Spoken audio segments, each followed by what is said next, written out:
हमको रोक के पूछ रहा आप कौन है? बोला रे तेरी माँ का चश्मा खाली उतारे ना। एक मिनट फोन आ रहा। हेलो। हाँ भैया, कल जो मारपीट वाला मैटर हुआ ना भैया, उसके कारण पुलिस हम लोग को पकड़ के ले जा रहा। गार्जियन का नंबर मांगा, आपका नंबर दे दिए भैया। बस बस हमारा नंबर दे दिया, मतलब काम वहीं बन गया।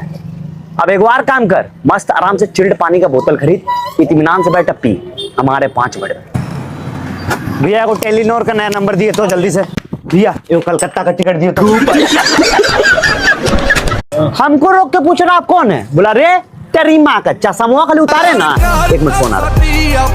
हेलो। हाँ भैया, कल जो मारपीट वाला मैटर हुआ ना भैया, उसके कारण पुलिस हम लोग को पकड़ के ले जा रहा।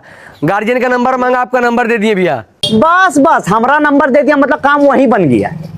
अब एक बार काम कर, मस्त आराम से चिल्ड पानी का बोतल खरीद, इत्मीनान से बैठ पी, हमारे 5 बड़े। भैया को टेलीनॉर का नया नंबर दिए तो जल्दी से। भैया ये कलकत्ता का टिकट दिए तो।